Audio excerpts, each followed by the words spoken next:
ਸਤਿ ਸ਼੍ਰੀ ਅਕਾਲ ਜੀ ਸਾਰਿਆਂ ਨੂੰ। ਉਮੀਦ ਕਰਦੀ ਹਾਂ ਕਿ ਤੁਸੀਂ ਸਾਰੇ ਵਧੀਆ ਹੋਵੋਗੇ ਤੇ ਤੁਹਾਡੀ ਤਿਆਰੀ ਵੀ ਵਧੀਆ ਚੱਲ ਰਹੀ ਹੋਊਗੀ। ਤਾਂ ਅੱਜ ਦੀ ਇਸ ਕਲਾਸ ਦੇ ਵਿੱਚ ਆਪਾਂ SST ਦੀ ਜਿਹੜੀ ਪੈਡਾਗੋਜੀ ਆ ਉਹ ਆਪਾਂ ਕਰਾਂਗੇ। ਤਾਂ ਇਹਦੇ ਵਿੱਚ ਨਾ ਬਸ 6-7 ਕੁਛ ਕੁ ਟੌਪਿਕ ਹੈ, ਮਤਲਬ 7 ਜਾਂ 8 ਟੌਪਿਕ ਹੈਗੇ ਆ। ਤਾਂ ਰੋਜ਼ ਇੱਕ ਟੌਪਿਕ ਕਰ ਦਾਂਗੇ।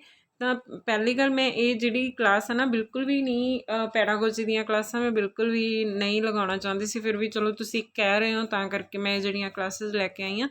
ਤਾਂ ਇਹਦੇ ਵਿੱਚ ਨਾ ਜਿਹੜੇ ਤੁਸੀਂ MCQs ਹੋਣਗੇ ਉਹ ਕਿਸੇ ਵੀ ਚੈਨਲ ਤੋਂ, ਇਹ ਜਿਹੜੀ ਅੱਜ ਥਿਊਰੀ ਪੜ੍ਹ ਕੇ ਨਾ ਮੈਂ ਸਿਰਫ ਥਿਊਰੀ ਦੀਆਂ ਕਲਾਸਿਸ ਲਿਆਉਂਗੀ। ਅਤੇ ਇਹਦੇ ਜਿਹੜੇ MCQs ਹੋਣਗੇ ਨਾ ਕਿਸੇ ਵੀ ਚੈਨਲ ਤੋਂ ਜਾ ਕੇ ਤੁਸੀਂ ਜਿਹੜੇ ਇਹਦੇ MCQs ਆ ਲਗਾ ਸਕਦੇ ਹੋ। ਠੀਕ ਹੈ ਜੀ, ਸ਼ੁਰੂ ਕਰਦੇ ਹਾਂ ਅੱਜ ਦੀ ਕਲਾਸ। ਪਹਿਲਾਂ ਇਹਦੇ ਵਿੱਚ ਜਿਹੜਾ ਹੈਗਾ ਜੀ topic concept of social studies. ਵੀ ਇਹ ਸੋਸ਼ਲ ਸਟੱਡੀਜ਼ ਸਮਾਜਿਕ ਵਿਗਿਆਨ ਹੈ ਕੀ ਆ। ਕਈ ਵਾਰੀ ਨਾ ਪੁੱਛ ਲੈਂਦੇ ਆ ਪੇਪਰ ਦੇ ਵਿੱਚ, ਜਿਵੇਂ ਇਹਦੀ ਡੈਫੀਨੇਸ਼ਨ ਵਗੈਰਾ ਨਾ 4 ਆਪਸ਼ਨ ਦੇ ਦੇਣਗੇ ਵੀ ਸਹੀ ਉਹਨਾਂ ਦੇ ਵਿੱਚੋਂ ਕੀ ਆ। ਤਾਂ ਜਿਹੜਾ ਸਮਾਜਿਕ ਅਧਿਐਨ ਹੈ ਨਾ, ਇਹ ਵਾਤਾਵਰਨ ਦੇ ਸੰਬੰਧ ਦੇ ਵਿੱਚ ਸਮਾਜਿਕ ਵਾਤਾਵਰਨ ਦੁਆਰਾ ਸਮਾਜਿਕ ਵਾਤਾਵਰਨ ਦੇ ਲਈ ਵਿਅਕਤੀ ਦਾ ਅਧਿਐਨ ਹੈ। ਤਾਂ ਇਸ ਲਾਈਨ ਦੇ ਵਿੱਚੋਂ ਕੀ ਸਮਝ ਆਇਆ ਕਿ ਜਿਹੜਾ ਸਮਾਜਿਕ ਅਧਿਐਨ ਹੈ ਨਾ, ਇਹ ਸਮਾਜਿਕ ਵਾਤਾਵਰਨ ਦੇ ਸੰਬੰਧ ਵਿੱਚ ਸਮਾਜਿਕ ਵਾਤਾਵਰਨ ਦੁਆਰਾ ਸਮਾਜਿਕ ਵਾਤਾਵਰਨ ਦੇ ਲਈ ਵਿਅਕਤੀ ਦਾ ਅਧਿਐਨ ਹੈ। ਠੀਕ ਹੈ ਜੀ, ਤਾਂ ਇਹ ਵਿਅਕਤੀ ਦਾ ਅਧਿਐਨ ਹੈ। ਤਾਂ ਉਸ ਤੋਂ ਬਾਅਦ ਇਹ ਸਾਡੀ ਆਰਥਿਕ ਸੰਸਕ੍ਰਿਤੀ ਦੀਆਂ ਚੰਗਿਆਈਆਂ ਦੇ ਸੰਰਖਣ ਦੇ ਪ੍ਰਯੋਜਨ ਅਤੇ ਉਹਨਾਂ ਦੇ ਵਿੱਚ ਸੁਧਾਰ ਲਿਆਉਣ ਦੇ ਲਈ। ਹੁਣ ਦੇਖੋ, ਆਪਾਂ SST ਸੋਸ਼ਲ ਸਟੱਡੀਜ਼ ਦਾ ਕਿਉਂ ਪੜ੍ਹਦੇ ਹਾਂ ਤਾਂ ਕਿ ਅੱਗੇ ਆਉਣ ਵਾਲੇ ਸਮੇਂ ਤੇ ਚੱਲ ਰਹੇ ਸਮੇਂ ਦੇ ਵਿੱਚ ਆਪਾਂ ਸੁਧਾਰ ਲਿਆ ਸਕੀਏ। ਪਿਛਲੇ ਸਮੇਂ ਦੀਆਂ ਜਿਹੜੀਆਂ ਘਟਨਾਵਾਂ ਹੈ ਨਾ, ਉਹਨਾਂ ਦਾ ਨਿਰੀਖਣ ਕਰਕੇ ਉਸ ਸਮੇਂ ਦੇ ਪਾਸਟ ਦੇ ਅਨੁਭਵ ਕਰਕੇ ਖੋਜ ਅਤੇ ਵਿਗਿਆਨਿਕ ਅਧਿਐਨ ਦੁਆਰਾ ਸਮਾਜਿਕ ਕੌਸ਼ਲਾਂ, ਮਾਨਕਾਂ, ਸਮੱਸਿਆਵਾਂ, ਪਰਿਵਰਤਨਾਂ, ਰੀਤੀਆਂ, ਵਿਰਾਸਤ ਆਦਿ ਦਾ ਅਧਿਐਨ ਕਰਕੇ ਆਪਾਂ ਜਿਹੜਾ ਹੁਣ ਚੱਲ ਰਿਹਾ ਸਮਾਂ ਜਾਂ ਆਉਣ ਵਾਲਾ ਸਮਾਂ ਨਾ, ਉਹਦੇ ਵਿੱਚ ਆਪਾਂ ਜਿਹੜਾ ਸੁਧਾਰ ਲਿਆ ਸਕੀਏ। ਠੀਕ ਹੈ, ਇਹ ਆਪਾਂ ਤਾਂ ਪੜ੍ਹਦੇ ਹਾਂ SST। ਨੈਕਸਟ ਹੈ ਜੀ, ਇਸ ਤਰ੍ਹਾਂ ਸਮਾਜਿਕ ਅਧਿਐਨ ਮਨੁੱਖ ਦੀ ਦੂਜੇ ਲੋਕਾਂ, ਧਰਤੀ ਅਤੇ ਵਸਤੂਆਂ ਅਤੇ ਸੇਵਾਵਾਂ ਦੇ ਨਾਲ ਅੰਤਰ ਕਿਰਿਆ ਦੇ ਨਾਲ ਸੰਬੰਧਿਤ ਹੈ। ਤਾਂ ਹੁਣ ਸਮਝ ਲੱਗ ਗਈ, ਜਿਹੜਾ SST ਆ, ਪਹਿਲਾਂ ਆਪਾਂ ਇੱਥੇ ਕੀ ਪੜ੍ਹਿਆ ਸੀਗਾ ਕਿ ਇਹ ਜਿਹੜਾ ਹੈਗਾ ਵਿਅਕਤੀ ਦਾ ਅਧਿਐਨ ਆ। ਠੀਕ ਹੈ, ਇਹ ਜਿਹੜਾ SST ਹੈ ਇਹ ਕੀ ਹੈ, ਵਾਤਾਵਰਨ ਦੇ ਨਾਲ ਵਿਅਕਤੀ ਦੇ ਸੰਬੰਧ ਦਾ ਅਧਿਐਨ ਆ। ਪਹਿਲਾ ਪੁਆਇੰਟ ਇਹ ਹੈ।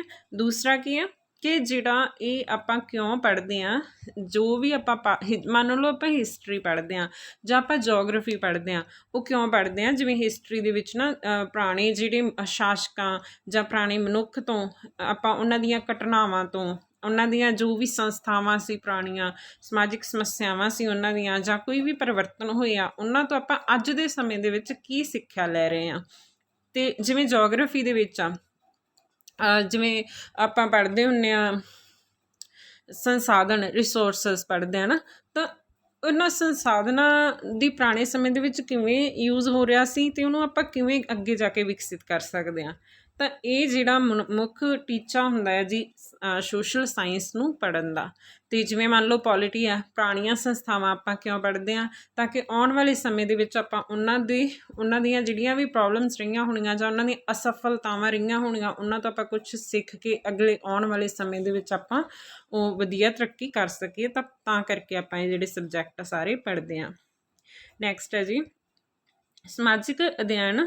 ਹੁਣ ਇਹ ਵੀ ਹੈ ਜੀ ਅੰਤਰ ਕਿਰਿਆ ਦੇ ਨਾਲ ਸੰਬੰਧਿਤ ਹੈ। ਇਹ ਸਾਰੀਆਂ ਜਿਵੇਂ ਧਰਤੀ ਆਪਾਂ ਜੋਗ੍ਰਾਫੀ ਪੜ੍ਹਦੇ ਹਾਂ ਜਾਂ ਕੋਈ ਵੀ ਹਿਸਟਰੀ ਦੇ ਵਿੱਚ ਪੜ੍ਹਦੇ ਹਾਂ ਜਾਂ ਪੋਲਿਟੀ ਦੇ ਵਿੱਚ ਪੜ੍ਹਦੇ ਹਾਂ, ਅੰਤਰ ਸੰਬੰਧ ਮਨੁੱਖਾਂ ਦੇ ਆਪਸ ਦੇ ਵਿੱਚ ਜੋ ਵੀ ਅੰਤਰ ਸੰਬੰਧ ਹੈ, ਜਾਂ ਫਿਰ ਮੰਨ ਲਓ ਵੀ ਆਪਣੀ ਐਨਵਾਇਰਮੈਂਟ ਦੇ ਨਾਲ ਕੀ ਸੰਬੰਧ ਹੈ, ਅੰਤਰ ਕਿਰਿਆ ਦੇ ਨਾਲ ਜਿਹੜਾ ਇਹ ਸੰਬੰਧ ਹੁੰਦੇ ਆ ਜੀ, ਉਹ ਆਪਾਂ ਸਾਰੇ ਇਹਦੇ ਵਿੱਚ ਪੜ੍ਹਦੇ ਹਾਂ। ਇਹ ਭੌਤਿਕ ਵਾਤਾਵਰਨ, ਮਨੁੱਖਾਂ ਦੇ ਜਿਹੜੇ ਸਮਾਜਿਕ ਆਪਣੇ ਵਾਤਾਵਰਨ ਦੇ ਨਾਲ ਜੋ ਵੀ ਸੰਬੰਧ ਆ, ਉਹਦਾ ਇਹ ਅਧਿਐਨ ਇਹਦੇ ਵਿੱਚ ਆਪਾਂ ਪੜ੍ਹਦੇ ਹਾਂ SST ਦੇ ਵਿੱਚ। ਤਾਂ ਨੈਕਸਟ ਹੈ ਜੀ ਭਾਰਤੀ ਮਾਧਿਮਿਕ ਸਿੱਖਿਆ ਆਯੋਗ 1952-53 ਦਾ ਵਿਚਾਰ। ਤਾਂ ਇਹ ਵੀ ਤੁਸੀਂ ਜੇਕਰ ਪੜ੍ਹਨੀ ਹੋਈ ਤਾਂ ਪੜ੍ਹ ਸਕਦੇ ਹੋ। ਚਲੋ ਇਹ ਤੁਸੀਂ ਪੜ੍ਹ ਲਿਓ ਜੀ। ਇਹਦੇ ਵਿੱਚ ਕੀ ਹੈ ਕਿ ਇਹਨੇ ਕੀ ਕਿਹਾ ਸੀਗਾ, ਭਾਰਤੀ ਮਾਧਿਮਿਕ ਸਿੱਖਿਆ ਆਯੋਗ ਨੇ ਕੀ ਕਿਹਾ ਸੀਗਾ ਕਿ ਜਿਹੜੀ ਭਾਰਤੀ ਸਿੱਖਿਆ ਵਿੱਚ ਇਹ ਲੋੜ ਅਨੁਸਾਰ ਇੱਕ ਨਵਾਂ ਸ਼ਬਦ ਹੈ। ਇਹਦਾ ਭਾਵ ਹੈ ਕਿ ਇਤਿਹਾਸ, ਭੂਗੋਲ, ਅਰਥ ਸ਼ਾਸਤਰ, ਨਾਗਰਿਕ ਸ਼ਾਸਤਰ ਦੇ ਨਾਲ ਪਾਰੰਪਰਿਕ ਰੂਪ ਦੇ ਵਿੱਚ ਸੰਬੰਧਿਤ ਖੇਤਰ ਨੂੰ ਸ਼ਾਮਿਲ ਕਰਨਾ। ਮਤਲਬ ਜਿਹੜੀ SST ਹੈ ਨਾ, ਸੋਸ਼ਲ ਸਾਇੰਸ ਹੈ, ਇਹਦੇ ਵਿੱਚ ਇਤਿਹਾਸ, ਭੂਗੋਲ, ਅਰਥ ਸ਼ਾਸਤਰ ਅਤੇ ਨਾਗਰਿਕ ਸ਼ਾਸਤਰ ਆ, ਇਹ ਸਾਰੇ ਹੀ ਜਿਹੜੇ ਵਿਸ਼ੇ ਹੈ ਇਹਦੇ ਵਿੱਚ ਸ਼ਾਮਿਲ ਕਰਕੇ ਆਪਾਂ ਸਮਾਜਿਕ ਅਧਿਐਨ ਕਰਾਂਗੇ। ਨੈਕਸਟ ਹੈ ਜੀ, ਇਸ ਅਧਿਐਨ ਨੂੰ ਇੱਕ ਸਮੁੱਚੇ ਸਮੂਹ ਨੂੰ ਇਸ ਅਧਿਐਨ ਦੇ ਸਮੁੱਚੇ ਸਮੂਹ ਨੂੰ ਸੰਗਠਿਤ ਵਿਸ਼ੇ ਦੇ ਰੂਪ ਵਿੱਚ ਦੇਖਿਆ ਜਾਣਾ ਚਾਹੀਦਾ ਹੈ। ਇਹਦਾ ਲਕਸ਼ ਕੀ ਹੈ ਕਿ ਵਿਦਿਆਰਥੀਆਂ ਨੂੰ ਉਹਨਾਂ ਦੇ ਸਮਾਜਿਕ ਵਾਤਾਵਰਨ ਦੇ ਨਾਲ ਸਮਾਯੋਜਿਤ ਕਰਨਾ। ਹੁਣ ਇਹਦੇ ਵਿੱਚ ਮੇਨ ਕੀ ਹੈ, ਇਹਨੂੰ ਇੱਕ ਸੰਗਠਿਤ ਵਿਸ਼ੇ ਦੇ ਰੂਪ ਦੇ ਵਿੱਚ ਦੇਖਿਆ ਜਾਣਾ ਚਾਹੀਦਾ। ਲਕਸ਼ ਕੀ ਹੈ ਇਹਦਾ, ਸਮਾਜਿਕ ਵਿਗਿਆਨ ਦਾ ਉਦੇਸ਼ ਕੀ ਆ, ਉਹ ਹੈਗਾ ਜੀ ਵਿਦਿਆਰਥੀਆਂ ਨੂੰ ਸਮਾਜਿਕ ਵਾਤਾਵਰਨ ਦੇ ਨਾਲ ਸਮਾਯੋਜਿਤ ਕਰਨਾ। ਮਤਲਬ ਉਹਨਾਂ ਨੂੰ ਪਾਸਟ ਦੇ ਬਾਰੇ ਵਿੱਚ ਪੜ੍ਹਾ ਕੇ ਜਾਂ ਜੀਓਗ੍ਰਾਫੀ ਦੇ ਬਾਰੇ ਵਿੱਚ ਪੜ੍ਹਾ ਕੇ ਉਹਨਾਂ ਨੂੰ ਆਪਣੇ ਆਲੇ ਦੁਆਲੇ ਦੇ ਨਾਲ ਜੋੜਨਾ ਅਤੇ ਆਪਣੇ ਜਿਹੜੀ ਪਾਸਟ ਦੀਆਂ ਮਤਲਬ ਜੋ ਵੀ ਆ ਉੱਥੋਂ ਸਿੱਖ ਕੇ ਆਪਣੇ ਹੁਣ ਵਾਲੇ ਸਮੇਂ ਦੇ ਵਿੱਚ ਜਿਹੜਾ ਉਹਨਾਂ ਨੂੰ ਰਹਿਣ ਸਹਿਣ ਸਿਖਾਉਣਾ। ਠੀਕ ਹੈ। ਨੈਕਸਟ ਹੈ ਜੀ, ਤਾਂ ਅਸੀਂ ਇਹ ਕਹਿ ਸਕਦੇ ਹਾਂ ਕਿ ਸਮਾਜਿਕ ਵਿਗਿਆਨ ਹੈ ਕੀ ਆ, ਇਹ ਮਾਨਵ ਦਾ ਅਧਿਐਨ ਆ। ਠੀਕ ਹੈ, ਮਨੁੱਖਾਂ ਦਾ ਅਧਿਐਨ ਹੀ ਹੈ ਨਾ। ਤਾਂ ਸਮਾਜਿਕ ਅਧਿਐਨ ਦੇ ਵਿੱਚ ਆਪਾਂ ਦੇਖੋ ਸਾਰਾ ਪੜ੍ਹਾਂਗੇ। ਜੀਓਗ੍ਰਾਫੀ ਆਪਾਂ ਕਿਉਂ ਪੜ੍ਹਦੇ ਹਾਂ, ਮਨੁੱਖ ਨੇ ਜਿਹੜੇ ਰਿਸੋਰਸਿਸ ਫਾਈਂਡ ਕੀਤੇ ਆ ਨਾ, ਆਪਣੀਆਂ ਜ਼ਰੂਰਤਾਂ ਦੇ ਲਈ ਫਾਈਂਡ ਕੀਤੇ ਆ, ਉਹ ਸਾਰਾ ਮਨੁੱਖ ਦੇ ਨਾਲ ਹੀ ਜੁੜਿਆ ਹੋਇਆ ਆ। ਜੇ ਆਪਾਂ ਇਨਵਾਇਰਮੈਂਟ ਪੜ੍ਹਦੇ ਹਾਂ ਜੀਓਗ੍ਰਾਫੀ ਦੇ ਵਿੱਚ, ਤਾਂ ਉਹ ਆਪਣੀਆਂ ਲੋੜਾਂ ਦੇ ਅਨੁਸਾਰ ਉਹ ਆਪਣੇ ਨਾਲ ਜੁੜਿਆ ਹੋਇਆ, ਆਪਾਂ ਤਾਂ ਕਰਕੇ ਪੜ੍ਹਦੇ ਹਾਂ। ਮਾਨਵਤਾਵਾਦੀ ਵਿਸ਼ਿਆਂ ਦਾ ਸੰਸ਼ਲੇਸ਼ਣ ਹੈ। ਮਾਨਵਤਾਵਾਦੀ ਵਿਸ਼ੇ ਜਿਵੇਂ ਹੁਣ ਆਪਾਂ ਹਿਸਟਰੀ ਦੇ ਵਿੱਚ ਪੜ੍ਹਦੇ ਹਾਂ ਨਾ, ਜਾਂ ਪੋਲਿਟੀ ਹੈ, ਤਾਂ ਉਹ ਮਨੁੱਖਾਂ ਦੇ ਨਾਲ ਜੁੜੇ ਹੋਏ ਆ ਨਾ, ਸਾਰੇ ਮਾਨਵਤਾਵਾਦੀ ਵਿਸ਼ੇ ਆ। ਇਹ ਮਨੁੱਖਾਂ ਦੇ ਨਾਲ ਸਾਰਾ ਕੁਛ ਆਪਣਾ ਮਤਲਬ ਸਮਾਜ ਦੇ ਨਾਲ ਰਿਲੇਟਡ ਆਪਾਂ ਇਹਦੇ ਵਿੱਚ ਪੜ੍ਹਦੇ ਹਾਂ। ਨੈਕਸਟ ਹੈ ਜੀ, ਇਹ ਇੱਕ ਵਿਸਤ੍ਰਿਤ ਵਿਸ਼ਾ ਆ। ਇਹ ਵਿਸਤ੍ਰਿਤ ਵਿਸ਼ਾ ਤਾਂ ਹੈਗਾ ਹੀ ਆ, ਤੁਹਾਨੂੰ ਪਤਾ ਹੈ ਕਿ ਜਿਹੜਾ SST ਹੈ ਇਹਦੇ ਵਿੱਚ ਕਿੰਨੇ ਵਿਸ਼ੇ ਆਉਂਦੇ ਆ, ਅਰਥ ਸ਼ਾਸਤਰ, ਭੂਗੋਲ, ਇਤਿਹਾਸ, ਰਾਜਨੀਤੀ ਸ਼ਾਸਤਰ, ਸਮਾਜ ਸ਼ਾਸਤਰ, ਸਾਰਿਆਂ ਦੇ ਵਿੱਚੋਂ ਜਿਹੜੀ ਜਾਣਕਾਰੀ ਇਕੱਠੀ ਇਹਦੇ ਵਿੱਚ SST ਦੇ ਵਿੱਚ, ਸੋਸ਼ਲ ਸਾਇੰਸ ਦੇ ਵਿੱਚ, ਸੋਸ਼ਲ ਸਟੱਡੀਜ਼ ਦੇ ਵਿੱਚ ਇਹਨਾਂ ਸਾਰਿਆਂ ਵਿਸ਼ਿਆਂ ਤੋਂ ਜਾਣਕਾਰੀ ਇਕੱਠੀ ਕੀਤੀ ਜਾਂਦੀ ਆ। ਇੱਥੋਂ ਤੱਕ ਕਿ ਆਪਾਂ ਇਹ ਵੀ ਕਹਿ ਸਕਦੇ ਹਾਂ, ਮੰਨ ਲਓ ਵੀ ਇਹਦਾ ਨਾ ਸੰਬੰਧ ਮੈਥਮੈਟਿਕਸ ਦੇ ਨਾਲ ਵੀ ਆ। ਤਾਂ ਜਿਵੇਂ ਆਪਾਂ ਹੁਣ ਪੁਰਾਣੇ ਸਮਿਆਂ ਦੇ ਵਿੱਚ ਜਿਹੜੇ ਪੜ੍ਹਦੇ ਹੁੰਦੇ ਆ ਗਣਿਤ ਸ਼ਾਸਤਰੀ ਸੀਗੇ, ਜਿਵੇਂ ਆਰੀਆ ਭੱਟ ਆਪਾਂ SST 'ਚ ਪੜ੍ਹਦੇ ਹਾਂ ਨਾ, ਉਹ ਗਣਿਤ ਸ਼ਾਸਤਰੀ ਸੀਗਾ। ਇਸ ਤਰ੍ਹਾਂ ਕਰਕੇ ਇਹਦਾ ਜਿਹੜਾ ਸੰਬੰਧ ਹੈ ਨਾ, ਇਹ ਸਾਰੇ ਸਬਜੈਕਟਾਂ ਦੇ ਨਾਲ ਇਹਦਾ ਸੰਬੰਧ ਹੈਗਾ ਆ। ਨੈਕਸਟ ਹੈ ਜੀ, ਯਥਾਰਥਵਾਦੀ ਅਤੇ ਵਿਵਹਾਰਿਕ ਆ। ਤਾਂ ਇਹ ਰੀਅਲਿਸਟਿਕ ਅਤੇ ਪ੍ਰੈਕਟੀਕਲ ਆ। ਮਤਲਬ ਇਹ ਨਾ ਰੀਅਲਿਸਟਿਕ ਮਤਲਬ ਵੀ ਜੋ ਇਹਦੇ ਵਿੱਚ ਨਾ ਇਹ ਇਤਿਹਾਸਕਾਰ ਉਹੀ ਚੀਜ਼ਾਂ ਬੁੱਕਸ ਦੇ ਵਿੱਚ ਉਹੀ ਪੜ੍ਹਾਇਆ ਜਾਂਦਾ ਜੋ ਸੱਚ ਆ। ਇਹ ਨਹੀਂ, ਕਹਾਣੀਆਂ ਨਹੀਂ ਜੋੜੀਆਂ ਜਾਂਦੀਆਂ, ਕਹਾਣੀਆਂ ਕਦੇ ਵੀ ਨਹੀਂ ਜੋੜਦੇਗੇ। ਇਹ ਹਮੇਸ਼ਾ ਰੀਅਲਿਸਟਿਕ ਅਤੇ ਪ੍ਰੈਕਟੀਕਲ ਹੁੰਦਾ ਆ। ਪ੍ਰਯੋਗ ਕੀਤੇ ਜਾਂਦੀਆਂ, ਖੋਜਾਂ ਕੀਤੀਆਂ ਜਾਂਦੀਆਂ ਆ SST ਦੇ ਵਿੱਚ, ਫਿਰ ਜਾ ਕੇ ਵੀ ਇਹ ਆਪਾਂ ਨੂੰ ਸਿਖਾਇਆ ਜਾਂਦਾ ਸਾਰਾ। ਨੈਕਸਟ ਹੈ ਜੀ, ਸਮੁਦਾਇ ਦਾ ਅਧਿਐਨ ਹੈ। ਤਾਂ ਇਹ ਜਿਹੜੀ SST ਆ, ਸਮਾਜਿਕ ਵਿਗਿਆਨ ਹੈ, ਇਹ ਸਮੁਦਾਇਆਂ ਦਾ ਅਧਿਐਨ ਹੁੰਦਾ ਹੈ ਇਹਦੇ ਵਿੱਚ। ਕਿਉਂਕਿ ਆਪਾਂ ਹੁਣ ਦੇਖੋ, ਆਪਾਂ ਪੱਥਰ ਯੁੱਗ ਪੜ੍ਹਦੇ ਹਾਂ, ਫਿਰ ਉਸ ਤੋਂ ਬਾਅਦ ਹੜੱਪਾ ਸੱਭਿਅਤਾ ਪੜ੍ਹਦੇ ਹਾਂ, ਵੈਦਿਕ ਕਾਲ ਪੜ੍ਹਦੇ ਹਾਂ, ਮੁਗਲਾਂ ਦਾ ਸ਼ਾਸਨ ਪੜ੍ਹਦੇ ਹਾਂ, ਚੌਲ ਸਾਮਰਾਜ ਪੜ੍ਹਦੇ ਹਾਂ। ਤਾਂ ਇਹ ਸਾਰੇ ਸਮੁਦਾਇਆਂ ਦਾ ਇੱਕ ਅਧਿਐਨ ਹੁੰਦਾ ਆ। ਤਾਂ ਨੈਕਸਟ ਹੈ ਜੀ, ਸਮਾਜ ਦਾ, ਸਮਾਜ ਲਈ, ਸਮਾਜ ਦੁਆਰਾ ਅਧਿਐਨ। ਇਹ ਲਾਈਨ ਆ ਨਾ ਜਿਹੜੀ ਬਹੁਤ ਹੀ ਜ਼ਿਆਦਾ ਇੰਪੋਰਟੈਂਟ ਆ। ਜਿਹੜਾ ਸਮਾਜ ਸ਼ਾਸਤਰ SST ਆ, ਸਮਾਜਿਕ ਵਿਗਿਆਨ ਹੈ, ਇਹ ਹੈ ਕੀ ਆ, ਸਮਾਜ ਦਾ, ਸਮਾਜ ਲਈ, ਸਮਾਜ ਦੁਆਰਾ ਅਧਿਐਨ ਆ। ਮਤਲਬ ਇਹ ਸਮਾਜ ਦਾ ਹੀ ਅਧਿਐਨ ਆ। ਕਿਹਦੇ ਲਈ ਅਧਿਐਨ ਕਰਦੇ ਹਾਂ, ਸਮਾਜ ਦੇ ਲਈ ਹੀ ਕਰਦੇ ਹਾਂ, ਤਾਂ ਕਿ ਜਿਹੜੀਆਂ ਵੀ ਗਲਤੀਆਂ ਤੋਂ ਕੁਛ ਸਿੱਖਿਆ ਜਾਵੇ। ਅਤੇ ਸਮਾਜ ਦੁਆਰਾ ਹੀ ਅਧਿਐਨ ਕੀਤਾ ਜਾਂਦਾ, ਮਨੁੱਖ ਹੀ ਕਰਦੇ ਆ ਨਾ ਅਧਿਐਨ। ਤਾਂ ਇਹ ਵੀ ਚੀਜ਼ ਇੰਪੋਰਟੈਂਟ ਆ। ਨੈਕਸਟ ਹੈ ਜੀ, ਸਮਾਜਿਕ ਵਿਗਿਆਨਾਂ ਦਾ ਮਿਸ਼ਰਣ ਨਹੀਂ ਹੈ। ਸਮਾਜਿਕ ਵਿਗਿਆਨਾਂ ਦਾ ਮਿਸ਼ਰਣ ਨਹੀਂ ਹੈ। ਹੁਣ ਦੇਖੋ, ਜਿਹੜਾ ਸਮਾਜਿਕ ਅਧਿਐਨ ਹੈ ਨਾ, ਇਤਿਹਾਸ, ਭੂਗੋਲ, ਰਾਜਨੀਤੀ ਸ਼ਾਸਤਰ, ਅਰਥ ਸ਼ਾਸਤਰ, ਸਮਾਜ ਸ਼ਾਸਤਰ, ਮਨੋਵਿਗਿਆਨ, ਦਰਸ਼ਨ ਸ਼ਾਸਤਰ ਵਰਗੇ ਇਹ ਨਹੀਂ ਗਾ ਵੀ ਇਹਨਾਂ ਦਾ ਮਿਸ਼ਰਣ ਨਹੀਂ ਗਾ।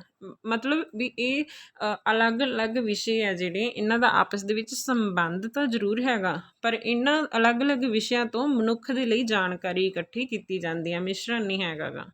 ਨੈਕਸਟ ਹੈ ਜੀ, ਅਤੀਤ ਅਤੇ ਵਰਤਮਾਨ ਨਾਲ ਸਹਿ ਸੰਬੰਧਿਤ ਅਧਿਐਨ ਹੈ। ਹੁਣ ਆਪਾਂ ਅਤੀਤ ਦੇ ਬਾਰੇ ਵਿੱਚ ਪੜ੍ਹਦੇ ਹਾਂ। ਜੀਓਗ੍ਰਾਫੀ ਹੈ ਜਿਵੇਂ, ਉਹਦੇ 'ਚ ਵੀ ਆਪਾਂ ਪਾਸਟ ਦੀਆਂ ਚੀਜ਼ਾਂ ਹੀ ਪੜ੍ਹਦੇ ਹਾਂ ਨਾ ਜ਼ਿਆਦਾਤਰ, ਹੁਣ ਦੀਆਂ ਵੀ ਪੜ੍ਹਦੇ ਹਾਂ, ਪਾਸਟ 'ਚ ਕੀ ਹੋਇਆ ਉਹ ਵੀ ਪੜ੍ਹਦੇ ਹਾਂ। ਤੇ ਖੋਜਾਂ ਹੋਈਆਂ, ਜਿਵੇਂ ਆਪਾਂ ਪੜ੍ਹਦੇ ਹਾਂ ਜਾਂ ਆਪਾਂ ਪੋਲਿਟੀ ਦੇ ਵਿੱਚ ਵੀ ਪੁਰਾਣੇ ਸਮੇਂ ਦੇ ਵਿੱਚ ਕਿਹੜੀ ਸੰਸਥਾ ਦੀ ਸਥਾਪਨਾ ਹੋਈ, ਸੰਵਿਧਾਨ ਕਦੋਂ ਦਾ ਲਿਖਿਆ ਹੋਇਆ ਸੀ, ਪਾਸਟ ਦਾ ਹੀ ਪੜ੍ਹ ਰਹੇ ਹਾਂ ਨਾ ਆਪਾਂ। ਤੇ ਜਿਵੇਂ ਹੁਣ ਹਿਸਟਰੀ ਦੇ ਵਿੱਚ ਵੀ ਪੜ੍ਹਦੇ ਹਾਂ, ਤਾਂ ਇਹ ਆਪਣੇ ਅਤੀਤ ਤੇ ਵਰਤਮਾਨ ਦਾ ਸਹਿ ਸੰਬੰਧਿਤ ਅਧਿਐਨ ਆ। ਅਤੀਤ ਨੂੰ ਨਾਲ ਲੈ ਕੇ ਆਪਾਂ ਚੱਲਦੇ ਹਾਂ, ਵਰਤਮਾਨ ਦੇ ਵਿੱਚ ਆਪਾਂ ਸਿੱਖਿਆ ਲੈਂਦੇ ਹਾਂ ਆਪਣੇ ਅਤੀਤ ਤੋਂ, ਮਨੁੱਖ ਦੇ ਅਤੀਤ ਤੋਂ ਆਪਾਂ ਵਰਤਮਾਨ ਦੇ ਵਿੱਚ ਸਿੱਖਿਆ ਲੈਂਦੇ ਹਾਂ। ਨੈਕਸਟ ਹੈ ਜੀ ਅੰਤਰਰਾਸ਼ਟਰੀ ਵਿਸ਼ਿਆਂ ਦਾ ਅਧਿਐਨ ਹੈ ਇਹ। ਤਾਂ ਇਹਦੇ ਵਿੱਚ ਆਪਾਂ ਬਾਹਰਲੇ ਦੇਸ਼ਾਂ ਦੇ ਬਾਰੇ ਵਿੱਚ ਵੀ ਪੜ੍ਹਦੇ ਹਾਂ। USA ਚਾਈਨਾ ਦਾ ਨਾਮ ਕਿੰਨੀ ਵਾਰੀ ਆਉਂਦਾ ਬੁੱਕਸ ਦੇ ਵਿੱਚ ਆਉਂਦਾ ਨਾ, ਅਤੇ ਜੋਗਰਾਫੀ 'ਚ ਵੀ ਆਉਂਦਾ ਆ, ਅਤੇ ਇਹਦੇ ਆਪਣੀ ਹਿਸਟਰੀ ਦੇ ਵਿੱਚ ਵੀ ਆਉਂਦੇ ਆ। ਤਾਂ ਇਸ ਤਰ੍ਹਾਂ ਇਹ ਅੰਤਰਰਾਸ਼ਟਰੀ ਵਿਸ਼ਿਆਂ ਦਾ ਅਧਿਐਨ ਆ। ਅਤੇ ਹੁਣ ਮਤਲਬ ਵਿਸ਼ਿਆਂ, ਹੁਣ ਉਹਨਾਂ ਦੇ ਜਿਵੇਂ ਹੁਣ ਆਪਾਂ ਜਿਹੜੀ ਜੋਗਰਾਫੀ ਉਹਦੇ ਵਿੱਚ ਪੜ੍ਹਦੇ ਹਾਂ ਵੀ ਚਾਈਨਾ ਦੇ ਵਿੱਚ ਸਭ ਤੋਂ ਜ਼ਿਆਦਾ ਕਪਾਹ ਹੁੰਦੀ ਆ, ਚਾਵਲ ਸਭ ਤੋਂ ਜ਼ਿਆਦਾ ਹੁੰਦਾ ਆ। ਇਸ ਤਰ੍ਹਾਂ ਕਰਕੇ ਵੀ ਉਹਨਾਂ ਦੇ ਵਿਸ਼ਿਆਂ ਦਾ ਵੀ ਅਧਿਐਨ ਹੈ, ਅੰਤਰਰਾਸ਼ਟਰੀ ਵਿਸ਼ਿਆਂ ਦਾ ਅਧਿਐਨ ਹੈ। ਤਤਕਾਲੀ ਵਿਸ਼ਿਆਂ ਦਾ ਅਧਿਐਨ ਹੈ। ਤਤਕਾਲੀ ਮਤਲਬ ਹੁਣ ਦੇ ਜੋ ਵੀ ਪ੍ਰੋਬਲਮਸ ਚੱਲ ਰਹੀਆਂ ਉਹਨਾਂ ਦਾ ਆਪਾਂ ਅਧਿਐਨ ਕਰ ਸਕਦੇ ਹਾਂ। ਸੋਸ਼ਲ ਸਾਇੰਸ ਹੈ ਨਾ ਜਿਹੜੀ, ਸਮਾਜ ਦੇ ਬਾਰੇ ਵਿੱਚ ਹੀ ਹੈ ਸਾਰੀ ਪੜ੍ਹਾਈ, ਤਾਂ ਹੁਣ ਦੇ ਵਿਸ਼ਿਆਂ ਦਾ ਵੀ ਇਹਦੇ ਵਿੱਚ ਅਧਿਐਨ ਕੀਤਾ ਜਾਂਦਾ ਆ। ਕਾਰਨ ਪ੍ਰਭਾਵ ਸੰਬੰਧਾਂ ਦਾ ਅਧਿਐਨ ਹੈ। ਜਦੋਂ ਵੀ ਆਪਾਂ ਹਿਸਟਰੀ ਆ, ਮੰਨ ਲਓ ਫੋਰ ਐਗਜ਼ਾਮਪਲ ਹਿਸਟਰੀ ਦੇ ਵਿੱਚ ਆਪਾਂ ਕਾਰਨ ਵੀ ਪੜ੍ਹਦੇ ਹਾਂ, ਹੈ ਨਾ, ਪ੍ਰਭਾਵ ਵੀ ਪੜ੍ਹਦੇ ਹਾਂ, ਅਤੇ ਇਹ ਕਾਰਨ ਅਤੇ ਪ੍ਰਭਾਵਾਂ ਦਾ ਸੰਬੰਧ ਹੈ। ਕਦੇ ਵੀ ਜਦੋਂ ਹਿਸਟਰੀ ਪੜ੍ਹਾਂਗੇ ਮਤਲਬ ਹਰੇਕ ਚੀਜ਼ ਦੇ ਕਾਰਨ ਦਿੱਤੇ ਹੁੰਦੇ ਆ, ਪ੍ਰਭਾਵ ਦਿੱਤੇ ਹੁੰਦੇ ਆ। ਮੰਨ ਲਓ 1857 ਈਸਵੀ ਦਾ ਵਿਦਰੋਹ ਆ, ਉਹਦੇ ਕਾਰਨ ਵੀ ਦਿੱਤੇ ਹੁੰਦੇ ਅਤੇ ਪ੍ਰਭਾਵ ਵੀ ਦਿੱਤੇ ਹੁੰਦੇ ਨਾ, ਤਾਂ ਇਹ ਸਾਰੇ ਇਹਨਾਂ ਚੀਜ਼ਾਂ ਦਾ ਅਧਿਐਨ ਆ। ਨੈਕਸਟ ਹੈ ਜੀ ਸਮਾਜਿਕ ਅਧਿਐਨ ਦੀ ਪ੍ਰਕਿਰਤੀ ਜਾਂ ਸਰੂਪ, ਨੇਚਰ ਆਫ ਸੋਸ਼ਲ ਸਟੱਡੀਜ਼। ਇਹ ਵੀ ਟੌਪਿਕ ਹੈ, ਇਹ ਫਸਟ ਟੌਪਿਕ ਹੀ ਚੱਲ ਰਿਹਾ। ਫਸਟ ਟੌਪਿਕ ਦੇ ਵਿੱਚ 2 ਟੌਪਿਕ ਸੀਗੇ, ਤਾਂ ਇਹ ਨੇਚਰ ਆਫ ਸੋਸ਼ਲ ਸਟੱਡੀਜ਼ ਹੈ ਜੀ। ਇਹਦਾ ਜਿਹੜਾ ਨੇਚਰ ਕੀ ਹੈ, ਇਹ ਅੰਤਰ ਸਾਖੀ ਕੋਰਸ ਹੈ, ਭਾਵ ਕਿ ਇਹਦੇ ਵਿੱਚ ਜਿਹੜੀਆਂ ਸਮਾਜਿਕ ਵਿਗਿਆਨ ਆ, ਜਿਵੇਂ ਕਿ ਭੂਗੋਲ, ਇਤਿਹਾਸ, ਰਾਜਨੀਤਿਕ ਸ਼ਾਸਤਰ, ਸਮਾਜ ਸ਼ਾਸਤਰ, ਦਰਸ਼ਨ ਸ਼ਾਸਤਰ, ਮਨੋਵਿਗਿਆਨ, ਸਾਹਿਤ, ਧਰਮ ਹੈ ਨਾ, ਜੋ ਵੀ ਸਾਰੀ ਲਲਿਤ ਕਲਾਵਾਂ ਜੋ ਵੀ ਹੈ, ਮਤਲਬ ਭੂਗੋਲ ਹੈ, ਇਤਿਹਾਸ ਹੈ, ਰਾਜਨੀਤੀ ਸ਼ਾਸਤਰ, ਦਰਸ਼ਨ ਸ਼ਾਸਤਰ, ਲਲਿਤ ਕਲਾਵਾਂ, ਸਾਰਿਆਂ ਤੋਂ ਹੀ ਸਮਾਜਿਕ ਵਿਗਿਆਨ ਦੇ ਵਿੱਚ ਜਾਣਕਾਰੀ ਪ੍ਰਾਪਤ ਕੀਤੀ ਜਾਂਦੀ ਆ। ਇਹ ਗੱਲ ਦਾ ਇਹ ਮਤਲਬ ਹੈ ਕਿ ਭੂਗੋਲ ਤੋਂ ਵੀ ਜਾਣਕਾਰੀ ਲਈ ਜਾਂਦੀ ਆ, ਇਤਿਹਾਸ ਤੋਂ ਵੀ ਜਾਣਕਾਰੀ ਲਈ ਜਾਂਦੀ ਆ, ਰਾਜਨੀਤੀ ਤੋਂ ਵੀ, ਲਲਿਤ ਜਿਹੜੀਆਂ ਲਲਿਤ ਕਲਾਵਾਂ ਹੁੰਦੀਆਂ ਉਹਦੇ ਤੋਂ ਵੀ ਜਾਣਕਾਰੀ ਲਈ ਜਾਂਦੀ ਆ।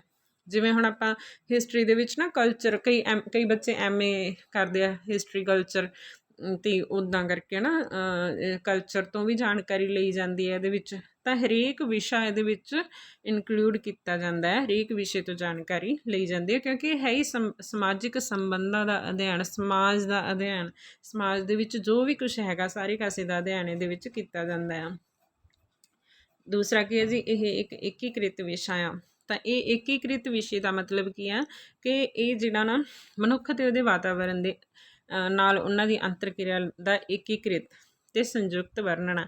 ਮਤਲਬ ਮਨੁੱਖ ਦਾ ਵਾਤਾਵਰਨ ਦੇ ਨਾਲ, ਮਨੁੱਖ ਸਮਾਜ ਦੇ ਵਿੱਚ ਰਹਿੰਦਾ ਆ, ਸਮਾਜ ਦੇ ਵਿੱਚ ਉਹਨੇ ਇੱਕ ਸਮਾਜ ਦਾ ਮੈਂਬਰ ਆ, ਹੈ ਨਾ, ਤਾਂ ਉਹ ਸਾਰਾ ਮਨੁੱਖ ਇਹ ਗੱਲ ਕਹਿਣ ਦਾ ਮਤਲਬ ਕੀ ਆ ਕਿ ਜਿਹੜਾ ਸਮਾਜ ਦੇ ਵਿਅਕਤੀ ਦੇ ਆਪਸੀ ਸੰਬੰਧਾਂ ਦਾ ਜਿਹੜਾ ਇਹ ਅਧਿਐਨ ਆ। ਠੀਕ ਹੈ ਜੀ। ਮਾਨਵ ਸਮਾਜ ਦੇ ਸੰਗਠਨ ਵਿਕਾਸ ਨਾਲ ਸਮਾਜਿਕ ਸਮੂਹ ਦੇ ਮੈਂਬਰ ਦੇ ਰੂਪ ਵਿੱਚ ਸਮਾਜ ਦੇ ਮਨੁੱਖ ਦੇ ਨਾਲ ਹੀ ਸੰਬੰਧਿਤ ਆ। ਤਾਂ ਮੁੜ ਕੇ ਉਹੀ ਗੱਲਾਂ ਆ ਰਹੀਆਂ ਕਿ ਸਮਾਜਿਕ ਵਿਗਿਆਨ ਹੈ ਕੀ ਹੈ, ਇਹਦੀ ਨੇਚਰ ਕੀ ਆ, ਕਿ ਇਹਦੇ ਵਿੱਚ ਨਾ ਸਾਰੇ ਹੀ ਵਿਸ਼ੇ ਹੁੰਦੇ ਆ, ਸਾਰੇ ਹੀ ਵਿਸ਼ਿਆਂ ਤੋਂ ਇਹਦੇ ਵਿੱਚ ਜਾਣਕਾਰੀ ਪ੍ਰਾਪਤ ਕੀਤੀ ਜਾਂਦੀ ਆ।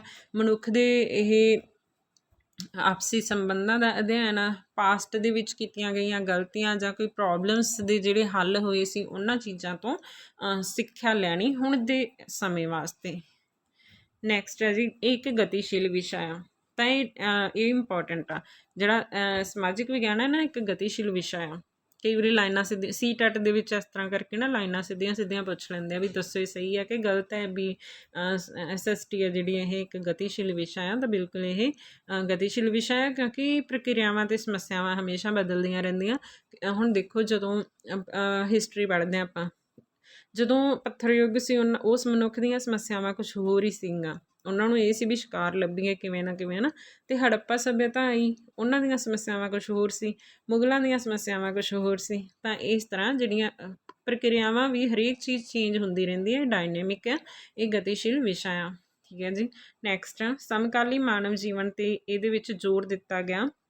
ਠੀਕ ਹੈ। ਸਮਕਾਲੀ ਮਾਨਵ ਜੀਵਨ 'ਤੇ ਜ਼ੋਰ ਦਿੱਤਾ ਗਿਆ। ਇਹ ਸਮਕਾਲੀ ਮਾਨਵ ਜੀਵਨ 'ਤੇ ਜ਼ੋਰ ਮਤਲਬ ਵੀ ਇਤਿਹਾਸ ਸਿਰਫ ਪ੍ਰਾਚੀਨ ਚੀਜ਼ਾਂ ਉਹਨਾਂ ਚੀਜ਼ਾਂ 'ਤੇ ਰੱਟਾ ਮਾਰਨ ਦੀ ਬਜਾਏ ਇਹਦੇ ਵਿੱਚ ਇਹ ਕੋਸ਼ਿਸ਼ ਕੀਤੀ ਗਈ ਹੈ ਕਿ ਪੁਰਾਣੀਆਂ ਚੀਜ਼ਾਂ ਤੋਂ ਕੁਛ ਨਾ ਕੁਛ ਸਿੱਖਿਆ ਜਾਵੇ ਹੁਣ ਦੇ ਸਮੇਂ ਦੇ ਵਿੱਚ। ਇਹ ਗੱਲ ਦਾ ਇਹ ਮਤਲਬ ਹੈ। ਨੈਕਸਟ ਹੈ ਜੀ ਜ਼ਿੰਮੇਵਾਰ ਨਾਗਰਿਕਾਂ ਦਾ ਨਿਰਮਾਣ ਕਰਨਾ। SST ਦਾ ਕੀ ਨੇਚਰ ਹੈ, ਮਤਲਬ ਇਹਦੇ ਵਿੱਚ ਆਪਾਂ ਕਿਉਂ ਪੜ੍ਹਦੇ ਹਾਂ ਇਹ, ਤਾਂ ਕਿ ਜ਼ਿੰਮੇਵਾਰ ਨਾਗਰਿਕਾਂ ਦਾ ਨਿਰਮਾਣ ਕੀਤਾ ਜਾ ਸਕੇ ਅਤੇ ਸਮਾਜਿਕ ਜੀਵਨ ਦੇ ਲਈ ਤਿਆਰੀ ਹੋ ਸਕੇ। ਠੀਕ ਹੈ ਜੀ। ਉਮੀਦ ਕਰਦੇ ਹਾਂ ਕਿ ਆਹ ਜਿਹੜੀਆਂ ਦੋਨੇ ਲਾਈਨਾਂ ਬਹੁਤ ਈਜ਼ੀ ਆ, ਤੁਹਾਨੂੰ ਸਮਝ ਆ ਗਈਆਂ ਹੋਣੀਆਂ। ਤਾਂ ਇਹ ਸੀ ਜੀ ਆਪਣਾ ਫਸਟ ਟੋਪਿਕ। ਅਤੇ ਇਹਦਾ PDF ਨਹੀਂ ਮਿਲੂਗਾ ਕਿਸੇ ਨੂੰ ਵੀ, ਕਿਉਂਕਿ ਇਹ ਨਾ ਆਪਣੇ ਆਪ ਪੜ੍ਹਨ ਨਾਲ ਘੱਟ ਹੀ ਸਮਝ ਆਉਂਦਾ ਹੁੰਦਾ ਆ। ਤਾਂ ਤੁਹਾਨੂੰ ਇਹ ਵੀਡੀਓ ਦੇ ਵਿੱਚ ਦੇਖ ਕੇ ਸੁਣ ਕੇ ਈਜ਼ਲੀ ਸਮਝ ਆ ਜਾਊਗਾ। ਤਾਂ ਕੱਲ੍ਹ ਨੂੰ ਇਹਦਾ ਜਿਹੜਾ ਸੈਕਿੰਡ ਟੋਪਿਕ ਹੋਊਗਾ ਤਾਂ ਇਹਦੇ MCQs, ਕਿਉਂਕਿ ਹੁਣ ਟਾਈਮ ਬਹੁਤ ਥੋੜ੍ਹਾ ਰਹਿ ਗਿਆ, ਤਾਂ ਇੱਥੋਂ ਤੁਸੀਂ ਇੱਕ ਵਾਰੀ ਪੜ੍ਹ ਕੇ ਇਹਦੇ MCQs ਕਿਸੇ ਵੀ ਚੈਨਲ ਤੋਂ ਮਿਲ ਹੀ ਜਾਣਗੇ, YouTube 'ਤੇ ਸਰਚ ਕਰ ਲਿਆ ਕਰੋ।